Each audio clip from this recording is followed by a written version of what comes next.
Yeah, ready. Hello, myself Isha Gajpie. My father's name is Pramod Gajpie. I live with my mother, father, and I have one elder sister. I live in Ulve, Navi Mumbai. Okay. आपने जो ये number लाए हैं बहुत अच्छे number हैं। कैसे लाएं और कितनी खुशी हो रही है नंबर लाने के बाद 10th में इतने अच्छे नंबर का, ये सबसे पहले बताइए। ऑब्वियसली खुशी तो बहुत ज़्यादा हुई क्योंकि स्कूल में मेरा सेकेंड रैंक आया है और टेंथ की स्टार्टिंग से ही मैं अपने स्टडीज़ में कंसिस्टेंट रही हूँ। लाइक मेन थिंग मैंने एनसीईआरटी को एज अ बाइबल पढ़ा।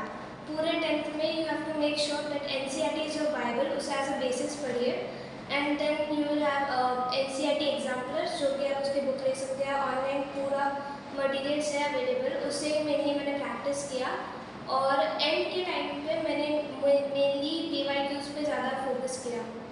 ओके। और एग्ज़ाम के वक्त में प्रिपरेशन कैसा था, कितने घंटों का पढ़ाई होता था, क्या कुछ करती थी उस वक्त में जो आपके इतने अच्छे नंबर आए हैं? ओके, एग्ज़ाम के वक्त पे मेरा शेड्यूल यही रहता था। मैं सुबह उठ के पहले कोचिंग आती थी और कोचिंग में मेनली फैकल्टीज अवेलेबल रहती थी हर एक सब्जेक्ट्स की। तो फिर मैं कोचिंग में आके मेनली 3-4 घंटे पढ़ती थी, लाइक मैथ सॉल्व करना या साइंस के डाउट्स पूछना।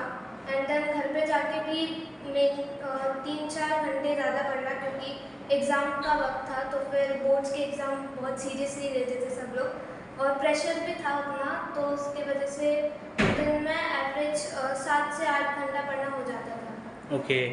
और कैसा लग रहा है, घर का माहौल कैसा है, और स्कूल में क्या कुछ हुआ वो कुछ बताइए आपको। जब आपके नंबर आए घर पर कैसा माहौल था जब आपने अपने पेरेंट्स को बताया कि ये नंबर आ चुके हैं?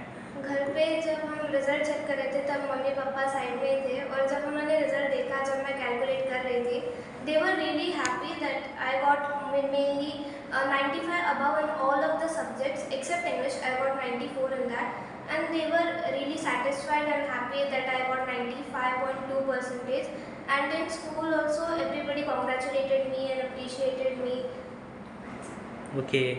और जो बच्चे कम नंबर इस बार लाए हैं, जिनका कम थोड़ा परसेंटेज आया है, उनके लिए क्या कुछ कहेंगे?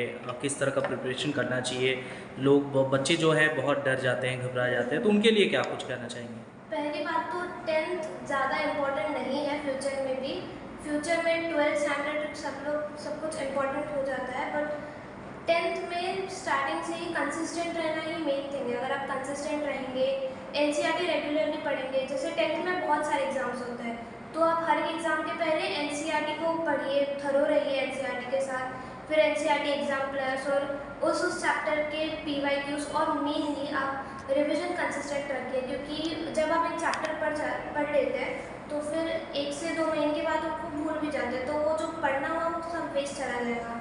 तो आप मेनली रिवीजन शेड्यूल पे ज़्यादा फोकस करिए कि मैं 1 महीने बाद रिवीजन करूँगी, फिर 15 दिन बाद और एक बार रिवीजन, तो उससे आपका जो भी आपने जो पढ़ा है वो आपके दिमाग में कंसिस्टेंटली रहेगा। ओके। और आपने बीके कोचिंग साइंस सेंटर से पढ़ाई की है, ट्यूशन किया है, इसके अनुभव कैसे रहे हैं? यहाँ के फैकल्टीज़ कैसे हैं? यहाँ पढ़ाई करके कैसा लग रहा था आपको?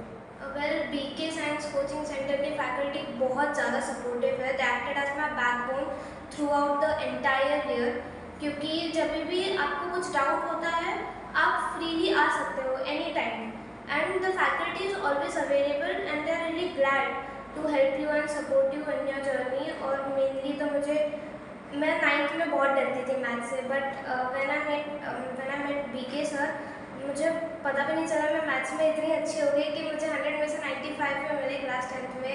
And not only maths but all of the subjects, और यहाँ पे रेगुलरली टेस्ट होते हैं हर एक वीकेंड में जो बहुत ज़्यादा हेल्पफुल रहते हैं। और मेनली मैंने ज़्यादा सप्लीमेंट्री क्वेश्चंस नहीं किए क्योंकि यहाँ पे जो क्वालिटी क्वेश्चन देते थे बीके साइंस कोचिंग में वो बहुत ज़्यादा हेल्पफुल रहे हैं। ओके। आगे का क्या स्ट्रेटजी है, क्या प्लान है, ड्रीम क्या है आपके, क्या बनना चाहेंगे? चूँकि इतना अच्छा नंबर आए तो आई होप कि 12 में भी आपके अच्छे ही नंबर आएंगे। प्लान क्या है आगे का? मेरा प्लान बड़े होकर मुझे तो डॉक्टर बनना था 7th स्टैंडर्ड से, और मैंने अभी PCMB स्ट्रीम ली है जिसके लिए भी मैं बीके साइंस कोचिंग सेंटर में ही आगे की स्टडीज़ कंटिन्यू करना चाहूँगी। और PCB भी इधर बहुत अच्छी फैकल्टीज़ है 11th-12th के लिए भी जो बहुत ज़्यादा एक्सपीरियंस्ड है और अच्छे हैं। Okay.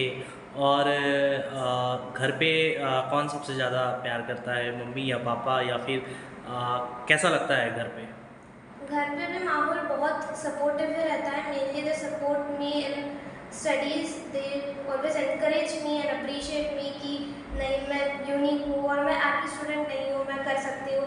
And they have always been my backbone. और मेनली मम्मी हमेशा सपोर्ट करते हैं। जब भी मैं रात को जग के पढ़ाई करती थी 10th के एंड में, they always used to sit beside me और check on me whenever they were.